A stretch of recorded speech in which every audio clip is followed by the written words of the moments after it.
Shalom, selamat pagi bagi Bapak Ibu yang kekasih dalam Tuhan.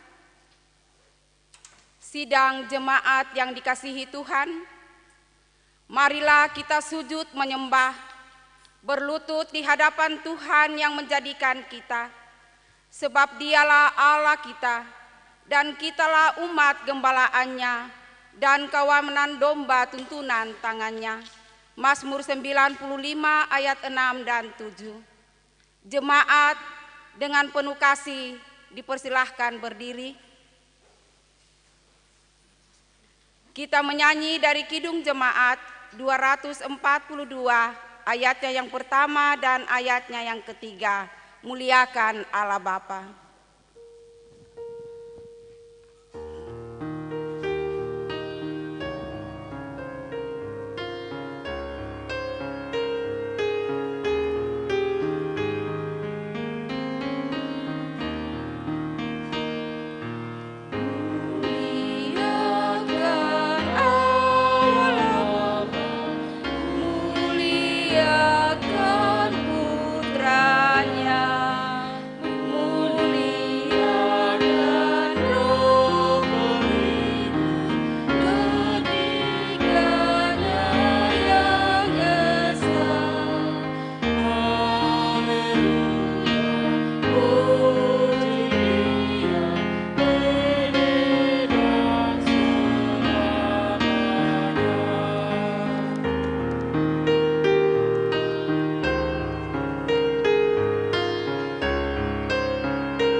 Dalam nama Allah Bapa dan Anak dan Roh Kudus, ibadah ini ditabiskan.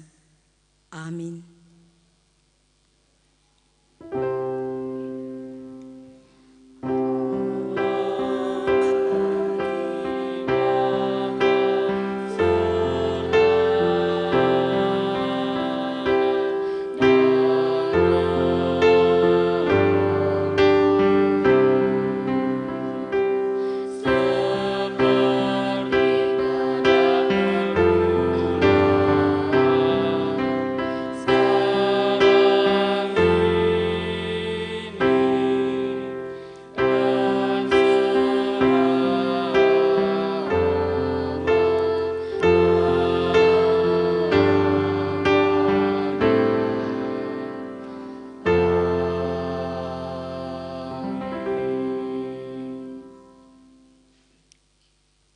Kasih karunia dan damai sejahtera dari Allah Bapa kita dan dari Tuhan Yesus Kristus menyertai saudara-saudara.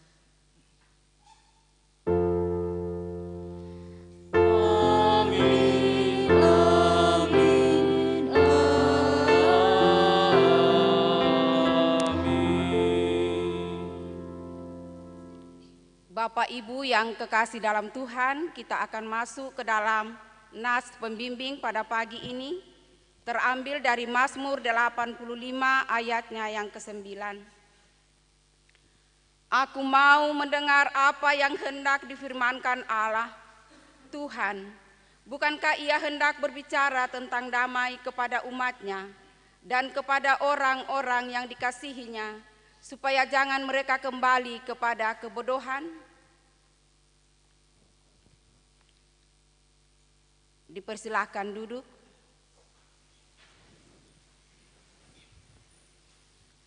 Sidang jemaat Tuhan, kita akan masuk ke dalam pengakuan dosa dan pemberitaan anugerah. Jemaat Tuhan, Jika kita mengaku dosa kita, maka Ia adalah setia dan adil, sehingga Ia akan mengampuni segala dosa kita dan menyucikan kita dari segala kejahatan. 1 Yohanes 1 ayatnya yang 9. Sebab itu, marilah kita merendahkan diri dan mengaku dosa di hadapan Tuhan, serta memohon pengampunan daripadanya. Ya Tuhan, kami mengaku dengan sungguh-sungguh bahwa kami telah berdosa kepadamu dengan menuruti keinginan dan kehendak hati kami. Kasihanilah dan ampuni kami menurut kasih setiamu. Pimpinlah kami dengan kuasa Roh Kudus-Mu untuk hidup seturut kehendak-Mu. Dalam nama Tuhan Yesus, amin. Sebagai pelayan Tuhan Yesus Kristus, saya memberitakan bahwa Allah telah mengampuni dan telah menebus akan dosa saudara-saudara dengan darah Tuhan Yesus Kristus, Juru Selamat kita. Dan Allah akan tetap setia mengasihi saudara-saudara sampai selama-lamanya. Amin. Bersama-sama kita memuji nama Tuhan dari Kidung Jemaat 395 baitnya yang pertama.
Sidang jemaat Tuhan dipersilahkan untuk bangkit berdiri. Kita masuk ke dalam amanat hidup baru yang terambil dari Roma 12 ayat 9 sampai ayatnya yang ke-21. Roma 12 ayat 9 sampai ayatnya yang ke-21. Firman Tuhan berbunyi demikian. Nasihat untuk hidup dalam kasih. Hendaklah kasih itu jangan pura-pura. Jauhilah yang jahat dan lakukanlah yang baik. Hendaklah kamu saling mengasihi sebagai saudara dan saling mendahului dalam memberi hormat. Janganlah hendaknya kerajinanmu kendor. Biarlah rohmu menyala-nyala dan layanilah Tuhan. Bersukacitalah dalam pengharapan, sabarlah dalam kesesakan, dan bertekunlah dalam doa. Bantulah dalam kekurangan orang-orang kudus, dan usahakanlah dirimu untuk selalu memberikan tumpangan. Berkatilah siapa yang menganiaya kamu, berkatilah dan jangan mengutuk. Bersukacitalah dengan orang yang bersukacita, dan menangislah dengan orang yang menangis. Hendaklah kamu sehati sepikir dalam hidupmu bersama. Janganlah kamu memikirkan perkara-perkara yang tinggi, tetapi arahkanlah dirimu kepada perkara-perkara yang sederhana. Janganlah menganggap dirimu pandai. Janganlah membalas kejahatan dengan kejahatan. Lakukanlah apa yang baik bagi semua orang. Sedapat-dapatnya, kalau hal itu bergantung padamu, hiduplah dalam perdamaian dengan semua orang. Saudara-saudaraku yang kekasih, Janganlah kamu sendiri menuntut pembalasan, tetapi berilah tempat kepada murka Allah, sebab ada tertulis, pembalasan itu adalah hakku. Akulah yang akan menuntut pembalasan, firman Tuhan. Tetapi jika seterumu lapar, berilah dia makan. Jika ia haus, berilah dia minum. Dengan berbuat demikian, kamu menumpukkan bara api di atas kepalanya. Janganlah kamu kalah terhadap kejahatan, tetapi kalahkanlah kejahatan dengan kebaikan. Amin. Jemaat dipersilakan duduk kembali.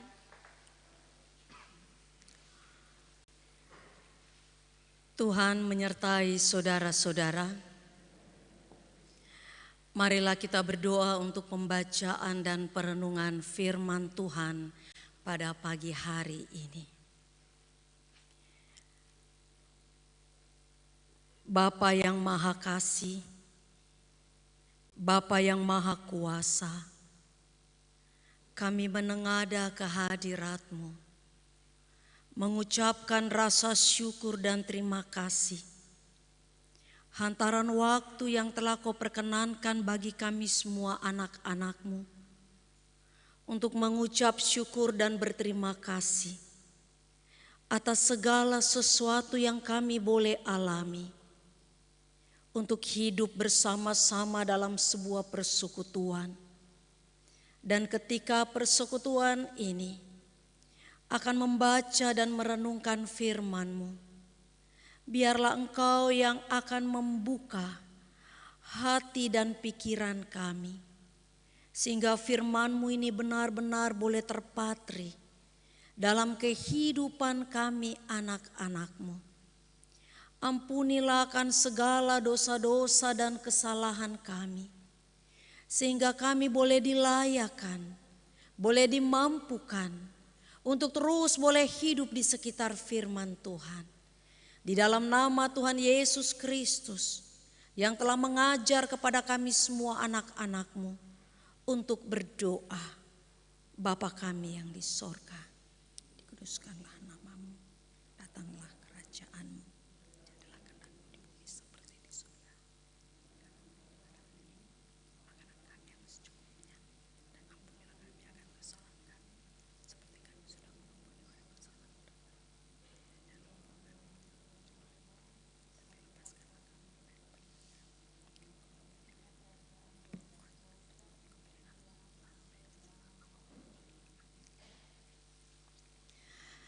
Pembacaan Alkitab pada pagi hari ini terambil dari Efesus 2 ayat 11 sampai 22.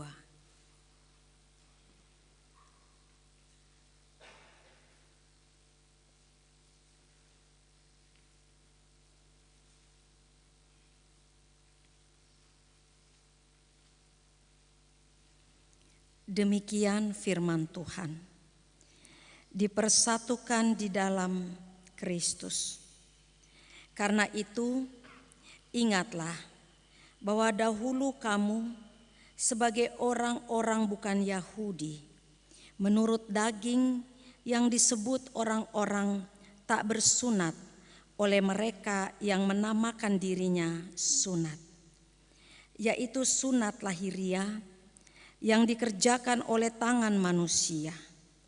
Bahwa waktu itu kamu tanpa Kristus tidak termasuk kewargaan Israel dan tidak mendapat bagian dalam ketentuan-ketentuan yang dijanjikan, tanpa pengharapan dan tanpa Allah di dalam dunia. Tetapi sekarang di dalam Kristus Yesus, kamu yang dahulu jauh sudah menjadi dekat oleh darah Kristus, karena Dialah damai sejahtera kita yang telah mempersatukan kedua pihak dan telah merubuhkan tembok pemisah, yaitu perseteruan. Sebab dengan matinya sebagai manusia, Ia telah membatalkan hukum Taurat dengan segala perintah dan ketentuannya, untuk menciptakan keduanya menjadi satu manusia baru di dalam dirinya, dan dengan itu mengadakan damai sejahtera, dan untuk memperdamaikan keduanya di dalam satu tubuh dengan Allah oleh salib, dengan melenyapkan perseteruan pada salib itu. Ia datang dan memberitakan damai sejahtera kepada kamu yang jauh dan damai sejahtera kepada mereka yang dekat. Karena oleh Dia kita kedua pihak dalam satu roh beroleh jalan masuk kepada Bapa.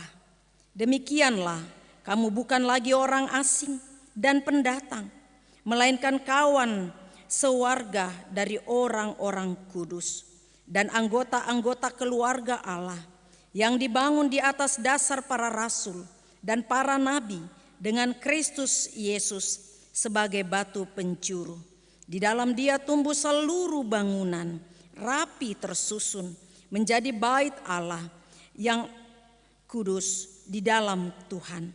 Di dalam Dia kamu juga turut dibangunkan menjadi tempat kediaman Allah di dalam Roh. Demikianlah pembacaan Alkitab kita pada saat ini. Tuhan Yesus bersabda kepada kita semuanya, berbahagialah orang yang mendengarkan firman Tuhan, lalu dapat memelihara dalam setiap kehidupannya hari lepas hari. Haleluya.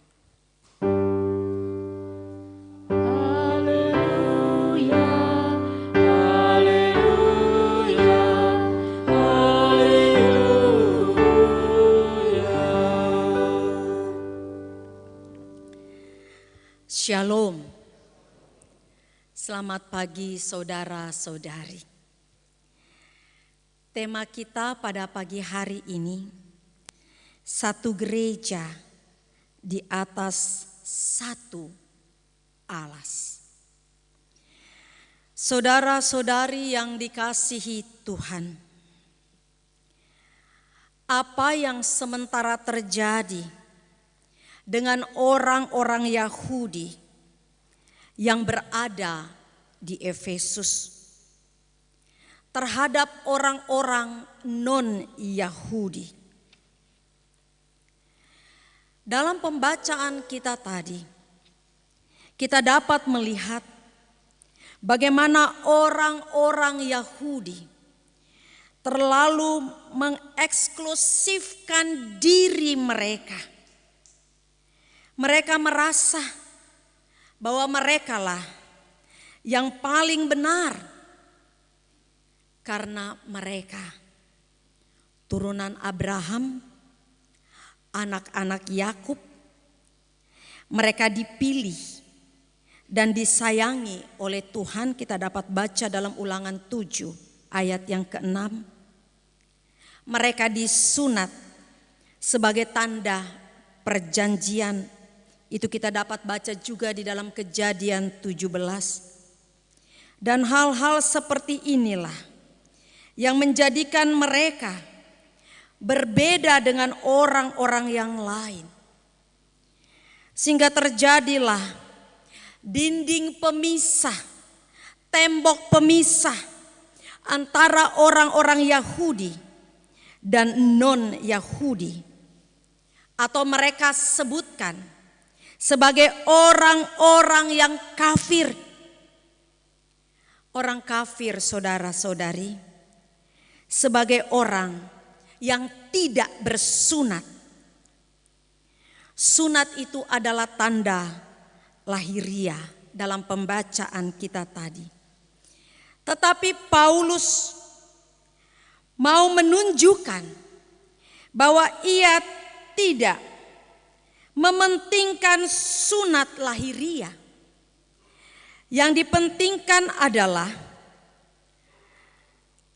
sunat di mana mereka dapat menyunatkan hati mereka.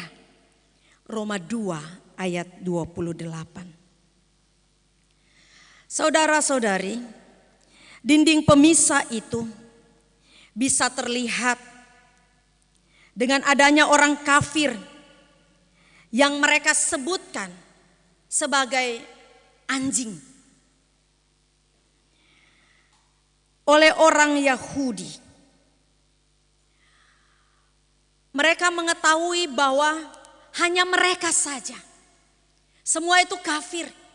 Kalau kafir itu mereka mau menerjemahkan seperti yang kita sebutkan tadi. Anjing yang tidak ada apa-apanya, tidak ada harganya dan lain-lain sebagainya. Oleh sebab itu, William Barclay sebagai seorang teolog, ia mengatakan bahwa orang-orang Yahudi itu melihat bahwa orang kafir itu sungguh sangat menjijikan. Orang kafir itu diciptakan oleh Allah hanya untuk menjadi kayu bakar pada saat neraka itu menyala. Orang Yahudi tidak boleh membantu ibu kafir yang akan melahirkan, karena mereka akan berkata bahwa nanti bertambah-tambah banyak orang kafir di dunia ini. Dikatakan juga, kalau seorang Yahudi menikah dengan orang kafir, maka segera mereka harus mengadakan upacara penguburan. Orang Yahudi yang masuk ke dalam rumah orang kafir itu akan najis. Makanya setiap orang non-Yahudi yang datang ke rumah mereka, mereka akan membersihkan. Dan di dalam peribadatan pun juga, orang-orang Yahudi menyebutkan orang-orang non-Yahudi, di mana mereka boleh beribadah secara bersama-sama dalam bait suci. Tetapi harus ada tembok pemisah. Dan tembok pemisah itu tingginya dikatakan 135 cm dengan 3 hasta. Dan mereka menuliskan di tembok itu, pelanggar akan dihukum mati. Kita dapat membaca dalam Kisah Para Rasul 21 ayat 27. Dan ada dinding pemisah antara orang kafir dengan Allah. Mereka menyebut orang kafir tanpa Kristus, tanpa pengharapan. Mereka disebut sebagai orang-orang yang jauh. Dan orang-orang Yahudi adalah orang-orang dekat. Oleh sebab itu, Rasul Paulus mau mengingatkan kepada mereka supaya mereka rendah hati. Tidak perlu terlalu tinggi hati untuk melakukan segala sesuatunya seakan-akan orang yang lain, orang yang non-Yahudi yang telah juga diberi anugerah hanya karena mereka tidak disunat. Tidak ada tanda-tanda lahiriah mereka, makanya mereka dikatakan kafir. Dan disinilah Rasul Paulus mau menyampaikan kepada jemaat di Efesus bahwa kalian tidak boleh terlalu mengeksklusifkan diri kalian seakan-akan kalian yang paling benar. Kalau kita baca ayat yang sebelumnya dari ayat 1 sampai dengan ayat 10, kita melihat bagaimana Kristus juga boleh memakai, bagaimana Kristus juga telah memberikan penyelamatan, menganugerahkan keselamatan bagi orang-orang non-Yahudi, orang-orang Kristen yang ada di sekitar mereka. Dan disinilah Rasul Paulus mau mengatakan tidak ada lagi tembok-tembok pemisah. Karena apa? Karena Kristus yang mati oleh darahnya itu telah menyucikan semuanya. Tidak hanya orang Yahudi, tetapi juga orang-orang non-Yahudi, orang-orang Yunani. Dan disitulah Paulus mau menegaskan kepada mereka. Karena dari perbedaan-perbedaan itu, karena mereka mengeksklusifkan diri mereka, setiap saat orang-orang non-Yahudi melakukan segala sesuatunya, mereka mengatakan bahwa itu semuanya najis. Oleh sebab itu saudara-saudara, dalam ayat 13 sampai 14, apa yang dilakukan oleh Kristus mati dan disebutkan dalam kematiannya ia merobohkan dinding-dinding pemisah antara Yahudi dan non-Yahudi, antara Yahudi dengan orang kafir yang diciptakan menjadi satu manusia baru. Semua orang Kristen hidup sebagai satu kesatuan. Oleh sebab itu saudara-saudara, sampai pada saat ini orang-orang Yahudi itu mereka memang benar-benar mengeksklusifkan diri mereka dari orang-orang yang lain dengan style, dengan gaya hidup mereka. Kalau kita pergi di Israel, kita melihat bagaimana orang-orang Yahudi. Mereka tuh mempunyai rambut yang panjang, tidak kelihatan panjang, laki-laki atau perempuan. Secara khusus bagi laki-laki. Tetapi laki-laki mereka mengikat rambut mereka dan memasukkan ke dalam topi yang agak tinggi. Dan yang di sampingnya disinilah mereka membuat seperti cacing-cacing atau seperti rambut yang sudah disosis panjang di samping mereka. Mereka mau mengatakan kepada orang-orang yang ada di sekitar mereka bahwa kami inilah yang paling benar. Dan mereka adalah orang-orang yang sampai pada saat ini juga belum menerima bahwa Mesias itu telah datang. Mesias yang dijanjikan itu, yaitu Yesus Kristus yang mati dan sudah bangkit. Mereka tidak mempercayainya. Mereka hanya mengatakan bahwa Yesus Kristus sudah mati. Oleh sebab itu, di Yerusalem ada yang disebutkan dengan Golden Gate. Di mana Golden Gate itu, pada saat nanti Yesus datang, mereka adalah orang-orang yang paling pertama dijumpai oleh Mesias yang dijanjikan itu. Oleh sebab itu kuburan mereka berada di satu tempat dan tidak mau diganggu oleh orang-orang yang lain. Karena Sang Mesias yang datang itu nantinya, baik mereka yang hidup maupun yang mati, akan dibangkitkan terlebih dahulu. Itu cara pemikiran mereka sampai pada saat ini. Sehingga mereka pun juga membuat satu agama Yahudi, agama Ortodoks.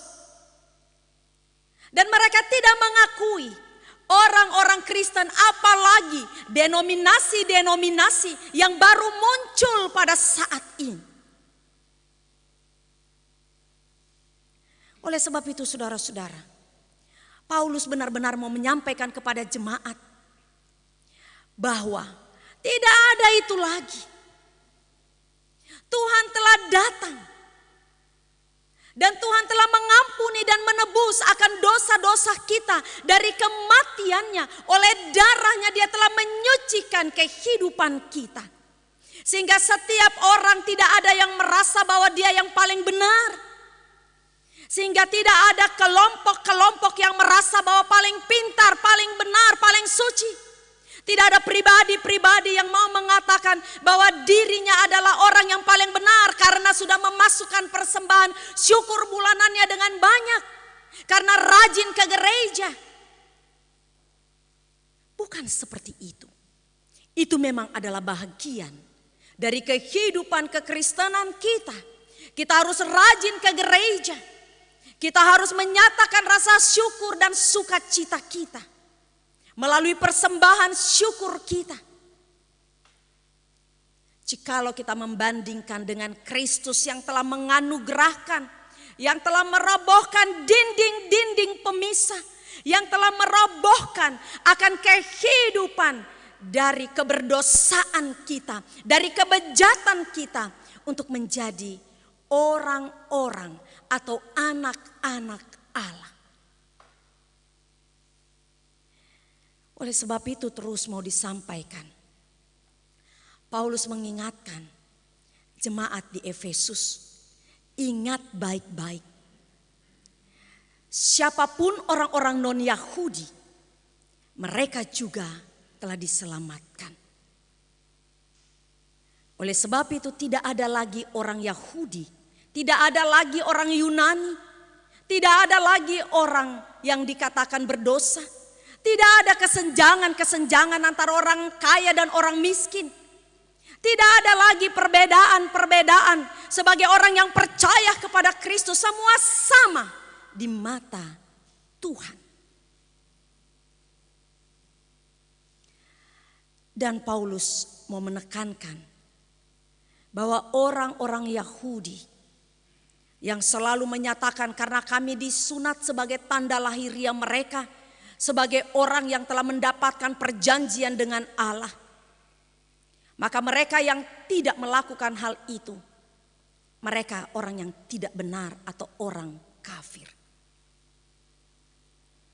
Saya pikir ini sama mungkin dengan saudara-saudari kekasih kita bagi umat Islam yang selalu menyatakan kepada kita bahwa kita ini adalah orang kafir.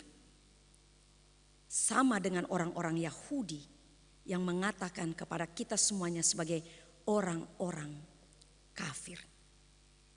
Dan inilah yang mau disampaikan oleh Paulus dalam pembacaan kita.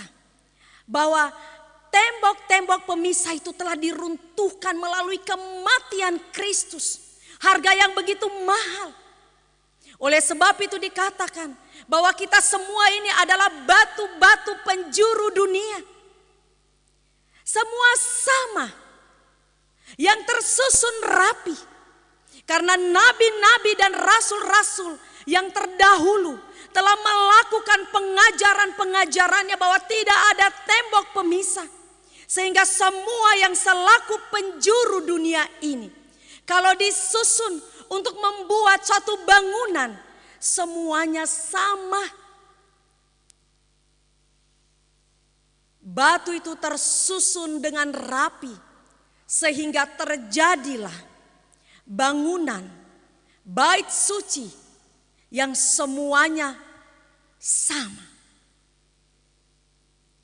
Tidak ada yang mengatakan bahwa oh saya yang paling ini, oh saya yang ini dan saya ini. Tidak ada.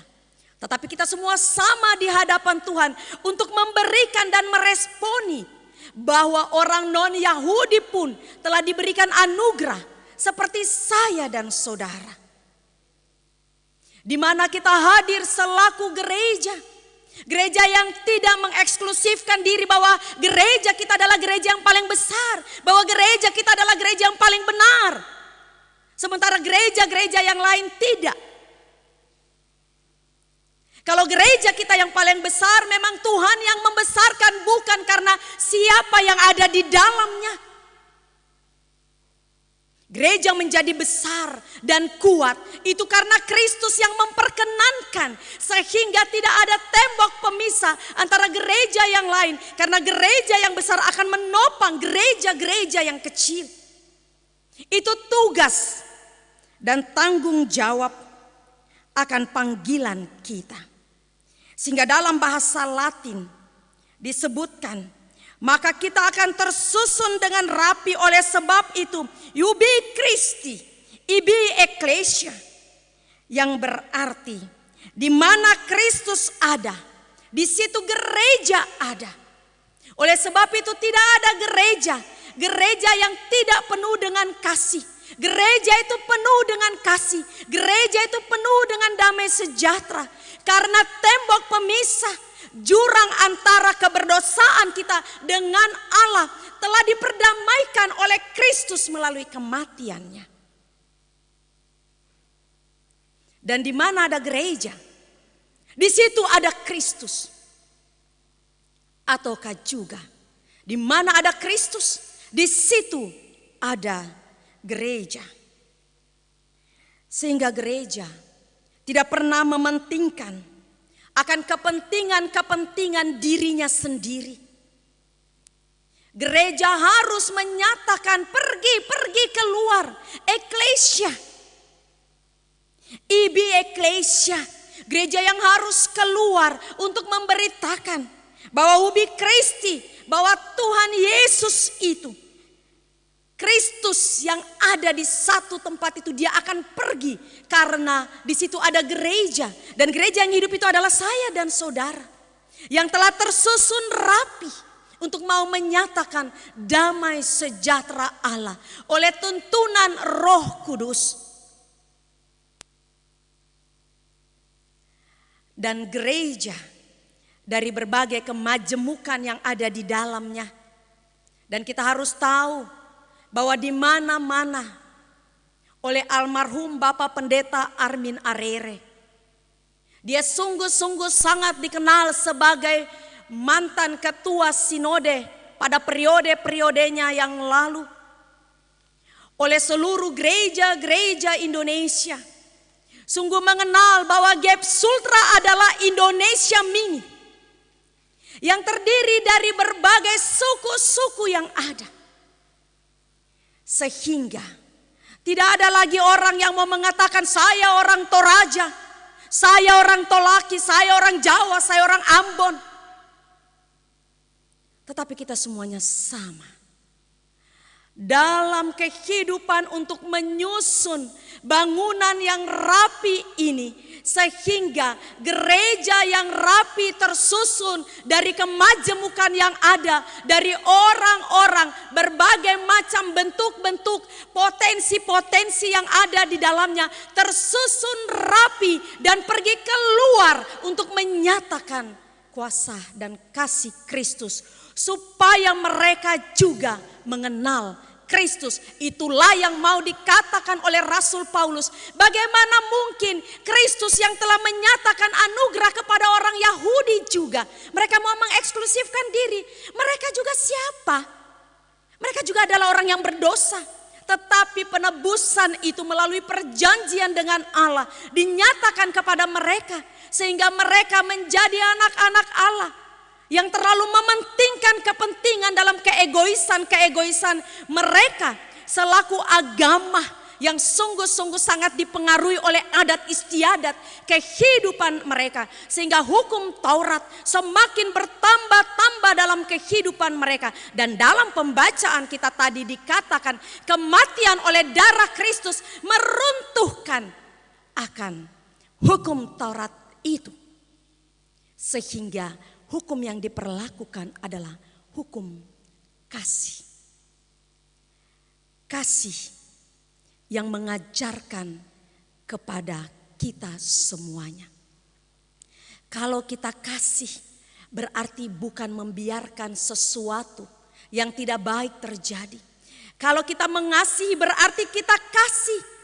Apa yang ada dalam diri kita, kita mau mengasihi, kita mau kasih, kita mau berikan. Adakah kita mau berikan yang tidak baik kepada orang? Adakah kita mau berikan kejahatan kepada orang yang lain?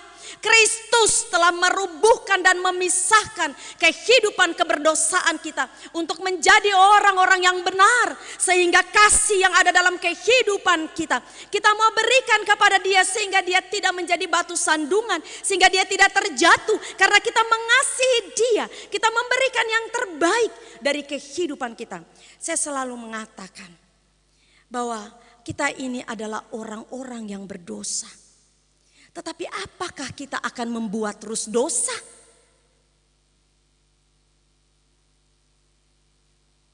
Kalau saya ditanya, saya orang paling berdosa, tetapi saya tidak mau lagi berbuat dosa. Karena Kristus telah menyucikan kehidupan kita. Oleh sebab itu setiap minggu ada pengakuan dosa.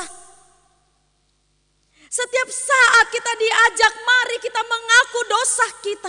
Dan dia akan menyucikan oleh pemberitaan anugerah. Dan dia menyatakan dia mengasihi kita sampai selama-lamanya. Dengan runtuhnya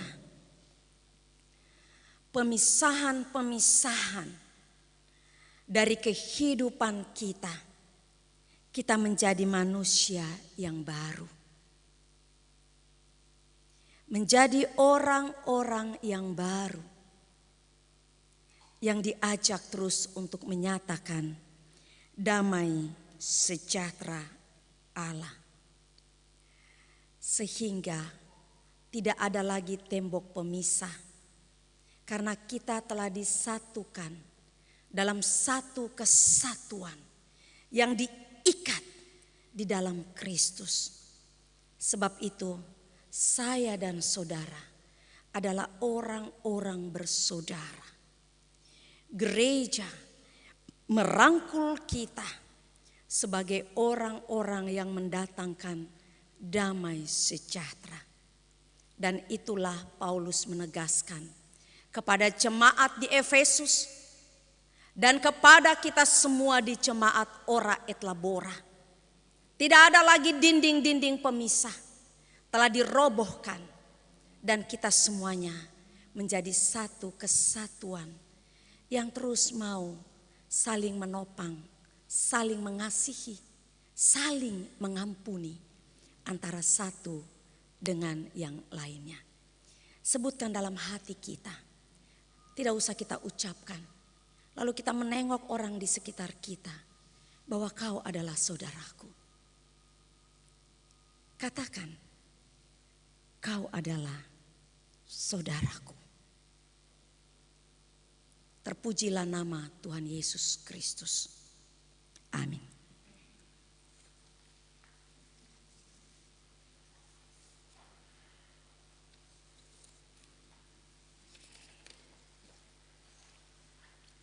Sidang jemaat Tuhan.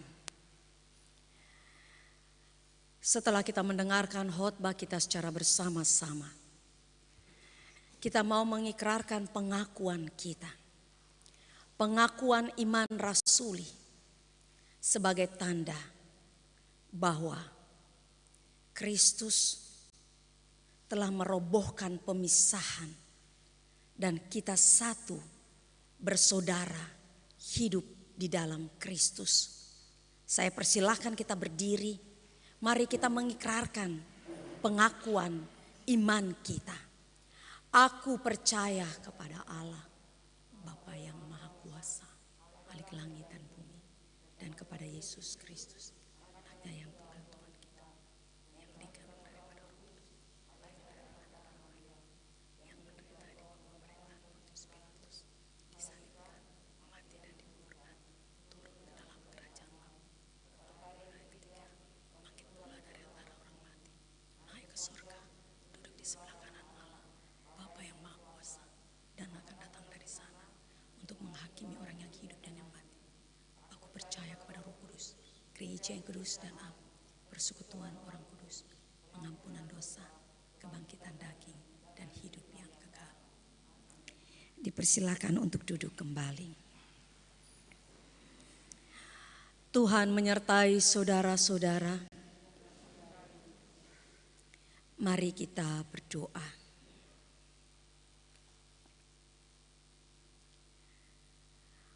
Aku percaya kepada Allah Bapa. Aku percaya kepada Yesus Kristus. Aku percaya kepada Roh Kudus.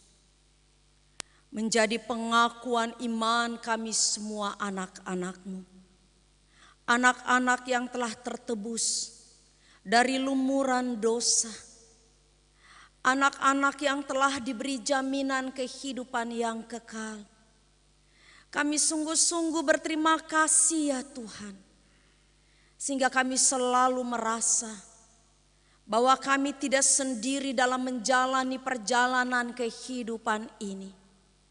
Kami ada dalam satu ikatan persaudaraan. Kami ada dalam satu kesatuan di dalam Yesus Kristus.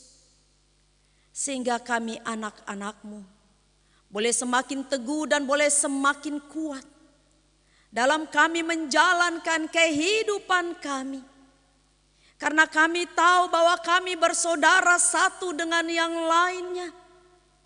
Tembok-tembok pemisah melalui penderitaan dan kematian-Mu, kebangkitan-Mu telah memberi penguatan dalam kehidupan kami. Sehingga apapun yang kami alami dalam perjalanan kehidupan kami terus hidup dalam sebuah topangan-topangan antara satu dengan yang lainnya. Sebab itu kami terus boleh berjalan bersama-sama dengan Engkau Kristus. Ibi Kristo, di mana gereja-Mu hadir. Dan kami semua adalah gereja yang hidup, yang dihadirkan di muka bumi ini. Di mana Yesus Kristus yang telah menjadi kehidupan kami semua anak-anak-Mu. Terima kasih ya Kristus. Ajarkanlah kepada kami untuk tidak mengotak-ngotakan dari kehidupan yang ada di muka bumi ini.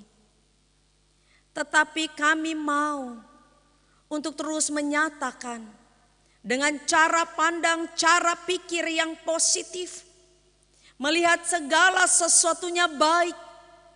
Karena Tuhan telah melakukan segala sesuatunya yang terbaik bagi kehidupan kami. Dan orang-orang yang baik, orang-orang yang terbaik saling topang menopang untuk menyatakan kesemuanya ini kepada dunia. Sehingga bukan hanya kami saja yang terselamatkan, tetapi semua orang yang menjadi tugas dan tanggung jawab kami semuanya. Karena semua telah tersusun rapi, kami mau menyatakan kepada semua orang supaya dia juga mengambil bahagian dan juga boleh tersusun rapi secara bersama-sama. Karena ini adalah tugas dan tanggung jawab kami yang tidak hanya mementingkan diri kami sendiri, tetapi kami mau bercerita tentang Tuhan Yesus Kristus yang maha kasih, yang maha baik, yang telah menjadi bahagian dari kehidupan kami. Kami mau nyatakan kepada orang lain dan orang lain dapat mengecapnya. Ajarkan kepada kami ya Tuhan, untuk terus boleh mau melakukan sebagai respon, sebagai tanda ucapan syukur dan terima kasih kami yang Kau boleh nyatakan kepada kami semua anak-anak-Mu. Kami berseru kehadirat-Mu Tuhan. Pada saat ini kami menyerahkan akan perjalanan kehidupan gereja-gereja-Mu di muka bumi ini. Dalam berbagai persoalan-persoalan dan pergumulan-pergumulan yang ada. Dengan adanya COVID, bukan berarti gereja tidak mampu untuk melakukan segala sesuatunya. Tetapi gereja terus eksis apapun juga yang kami alami, pergumulan apapun juga, sampai-sampai COVID pun juga. Tetapi kami gereja juga mau berhikmat untuk melihat ke semua itu. Lalu gereja boleh berbuat segala sesuatunya dengan baik atas hikmat Tuhan. Bukan berarti gereja tidak mampu melakukan apa-apa di masa COVID. Engkau telah memberikan petunjuk-petunjuk yang baik bagi kami. Sehingga kami dimampukan dan dilayakan untuk terus boleh hidup dalam persekutuan. Hidup di tengah-tengah masyarakat. Dengan memperhatikan banyak hal. Sehingga bukan COVID yang akan melawan kehidupan kami. Tetapi kami semuanya mau memutuskan mata rantai COVID. dengan melakukan segala sesuatu yang baik berdasarkan hikmat yang daripadamu. Sehingga gereja terus boleh menyampaikan kabar baik bagi semua makhluk yang ada.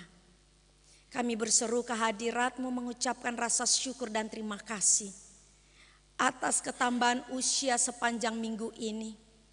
Baik dalam pribadi-pribadi maupun dalam kehidupan pernikahan. Biarlah Engkau akan tetap turut campur tangan di dalamnya. Sehingga dari setiap kehidupan yang bersyukur kehadirat-Mu, yang percaya kepadamu, terus boleh menambah-nambahkan kehidupan mereka untuk melakukan hal yang terbaik. Dan terus mau melakukan segala sesuatu yang baik karena Engkau maha baik dari setiap kehidupan kami. Kami berseru kehadirat-Mu untuk membawakan bagi mereka juga yang sementara bergumul dan berjuang dengan sakit. Secara khusus bagi hamba-Mu Bapak Penatua Eskol yang berada di rumah sakit, biarlah Engkau juga akan tetap turut campur tangan di dalamnya. Sehingga apa yang dialami pada saat ini boleh menjadi pulih kembali karena kuasa dan kasih-Mu yang boleh memberkati seluruh para dokter dan juru rawat dan juga hamba-Mu Bapak Eskol dan juga keluarga dan persekutuan. Kami menyerahkan ke semua itu hanya ke dalam tangan kuasa dan kasih-Mu. Kami berseru kehadirat-Mu ya Tuhan bagi anak-anak kami yang sementara mengikuti ujian-ujian, ulangan, ataukah juga ya Tuhan mereka yang akan memilih memasuki jenjang pendidikan yang lebih tinggi. Biarlah Engkau akan membukakan jalan bagi mereka semuanya. Sehingga mereka dapat meraup cita-cita mereka dengan baik dan benar. Selaku orang tua juga yang mendampingi kehidupan anak-anak dalam pembelajaran, berikanlah selalu ketabahan dan juga kesabaran. Dan juga Engkau akan memberikan hikmat sehingga mereka boleh menjadi guru yang terbaik bagi kehidupan anak-anak mereka. Anak-anak dituntun dengan baik untuk mempersiapkan masa depan dari kehidupan anak-anak kami. Kami juga berseru kehadirat-Mu Tuhan untuk membawakan akan kehidupan Gereja Ora et Labora melalui program-program yang ada. Secara khusus persidangan telah selesai dan penetapan-penetapan dalam struktur organisasi juga telah selesai. Dan biarlah ya Tuhan dalam rangkaian kami semua anak-anak-Mu atas keterpilihan dalam melakukan pelayanan-pelayanan yang penuh dengan kerendahan hati dalam periode 2020-2025 yang rencananya akan dilantik dan ditabiskan pada tanggal 6 September. Biarlah Engkau yang akan tetap turut campur tangan di dalamnya, mempersiapkan segala sesuatunya dengan baik dan benar. Dan biarlah segala sesuatu yang terjadi terus akan membuat kami anak-anak-Mu mengevaluasi dan belajar lebih baik lagi dalam kerendahan hati sebagai anak-anak Tuhan untuk menjalankan tugas-tugas dan tanggung jawab yang diperkenankan Tuhan melalui kemajelisan di Jemaat Ora et Labora. Dan bagi mereka yang telah melakukan segala sesuatunya pada periode sebelumnya, biarlah juga Engkau memberkati kehidupan mereka semuanya. Mereka telah melakukan sebuah perkara yang begitu baik bersama-sama dengan Engkau. Sehingga perjalanan pertumbuhan kehidupan Jemaat Orel terus boleh tercipta. kami berseru kehadirat-Mu untuk membawakan bangsa dan negara yang kami cintai. Berkatilah ya Tuhan, sehingga Bapak Presiden, Wakil Presiden, para menteri, DPR, MPR, semua jajaran yang ada dari tingkat pusat sampai ke pelosok-pelosok desa. Biarlah sinergitas dalam memajukan bangsa dan negara ini, dalam menuju satu tujuan untuk masyarakat yang adil dan makmur, kiranya menjadi bahagian dari kehidupan seluruh tatanan masyarakat Indonesia. Kami bersyukur kehadirat-Mu ya Tuhan. Jikalau pada saat ini hamba-Mu Bapak Pendeta Salmon dan juga hamba-Mu Bapak Pendeta Elasar Bonde, di mana hari ini Engkau telah menetapkan untuk serah terima di Wolasi. Kami terus mau berseru kehadirat-Mu. Engkau memberkati dan Engkau turut campur tangan dari semua proses yang terjadi melalui pemutasian yang ada, sehingga GEP Sultra terus boleh menjalankan tugas-tugas dan tanggung jawab melalui kehadiran hamba-hamba Tuhan yang ada di setiap gereja-gereja, untuk terus boleh menyuarakan suara kenabian, untuk terus boleh menyatakan sebagai gembala yang baik. Kiranya boleh menjadi bahagian dari kami semua anak-anak-Mu. Dan jikalau kami anak-anak-Mu bersama-sama dengan orang-orang dan jemaat yang akan melakukan perjalanan untuk menuju ke Wolasi, biarlah Engkau juga akan tetap menyertai melindungi kami, sehingga kami semua bersama-sama boleh menyatukan kehidupan kami sebagai orang-orang yang telah diikat dalam satu persekutuan di dalam nama Tuhan Yesus Kristus. Terima kasih Tuhan Yesus Kristus atas segala sesuatu yang tercipta dari kehidupan kami. Dan biarlah pergumulan-pergumulan kehidupan kami hanya mengandalkan Engkau. Engkau yang adalah Tuhan dan Juru Selamat bagi kehidupan kami anak-anak-Mu saat ini sampai selama-lamanya. Amin.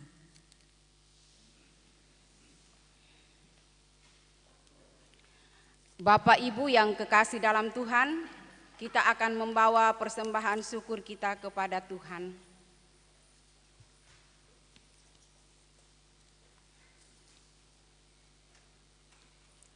Sebelum kita membawa persembahan syukur kepada Tuhan, marilah kita berdoa. Bapa yang Maha Kasih, kami mengucap syukur kepadamu karena Kristus telah mengorbankan hidupnya, agar kami beroleh hidup dengan berkelimpahan. Roh Kudus, sadarkan kami untuk menyerahkan seluruh hidup kami kepadamu. Kuduskanlah kiranya ya Tuhan, dan berkatilah supaya berguna bagi pembangunan persekutuan, kesaksian, serta pelayanan kami sidang jemaat-Mu. Amin. Kita menyanyi dari Kidung Jemaat 337 ayatnya yang pertama. Betapa kita tidak bersyukur.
ayatnya yang kedua.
Ya, mari kita perhatikan warta jemaat yang ada pada kita masing-masing. Ya, hanya kami menyampaikan penekanan bahwa hari ini Minggu tanggal 23 Agustus 2020 jam 9 pagi dilaksanakan serah terima pelayanan di Jemaat Wolasi dari Bapak Pendeta Lasar STH, Bapak Lasar Bonde STH ke Bapak Pendeta Salmon M. Teolo. Jadi para majelis sudah ada dan juga vokal grup karunia yang mewakili dari Jemaat Orel untuk hadir di Wolasi. Yang berikut disampaikan bahwa BPMJ terpilih periode 2020-2025 akan melaksanakan rapat penyusunan personalia komisi. Untuk itu kami mengundang masing-masing sekretaris komisi untuk hadir pada hari Senin 24 Agustus 2020 jam 17 atau 5 sore di Gereja Ora et Labora Kendari. Pemberitahuan ini bersifat undangan resmi.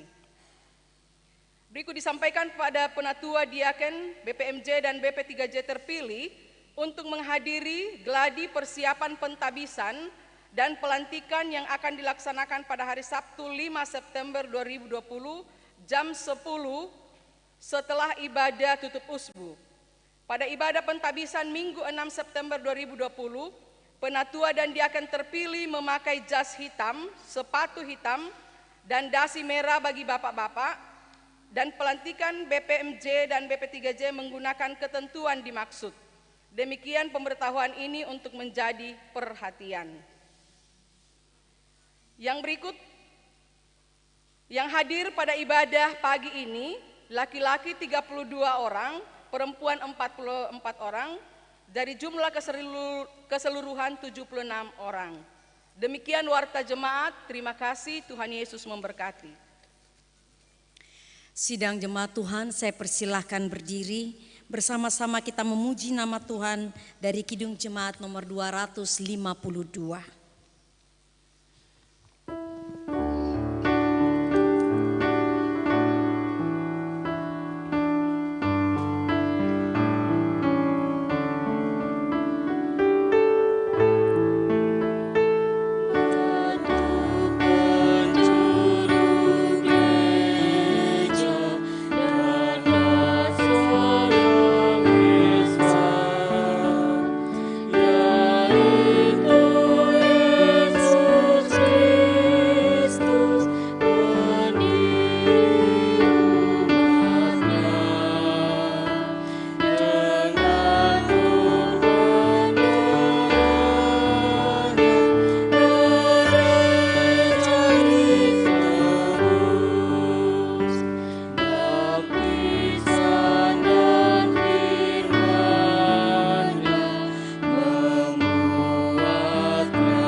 Sidang jemaat Tuhan, pergilah sebagai gereja yang hidup, yang dihadirkan di tengah-tengah dunia, dan terimalah berkat Tuhan.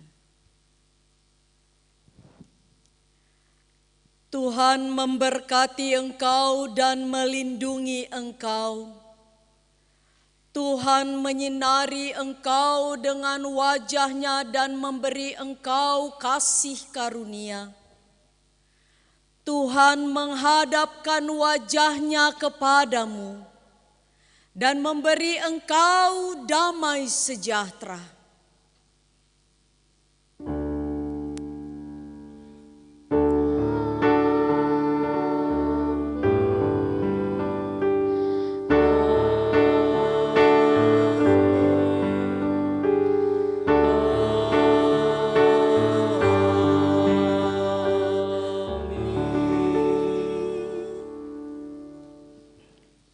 Sidang jemaat Tuhan, Kidung Jemaat 252 ayatnya yang ke-6 sebagai nyanyian penutup pada ibadah kita pada saat ini.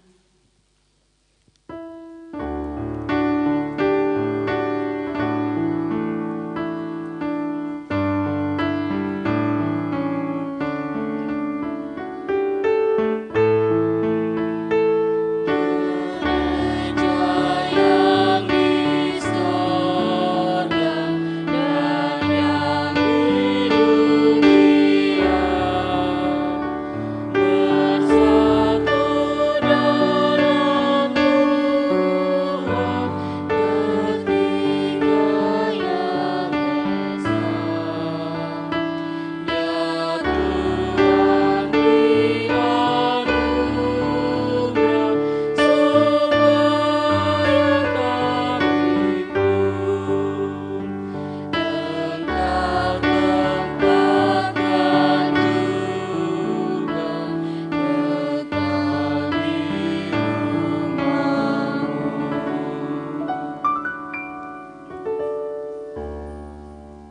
Majelis dan pendeta mengucapkan selamat hari Minggu.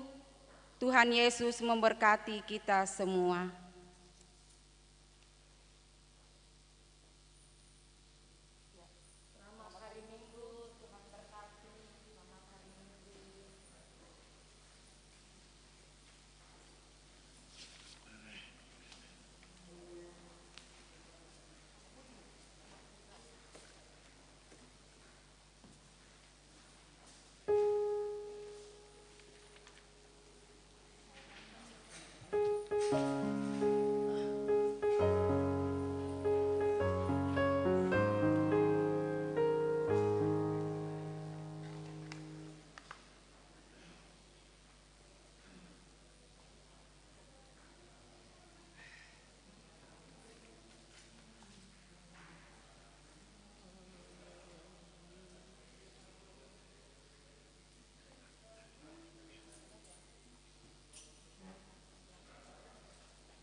Dengannya diriku pun terbuka untuk dengar firman-Nya. Kasih-Nya melebihi dari apapun. Engkau pantas disembah, dirinya maha pengampun. Perasaanku, dahku, semuanya ku tepis saat diriku digoda oleh iblis. Semangat juangku tak akan pernah tenggelam walau godaan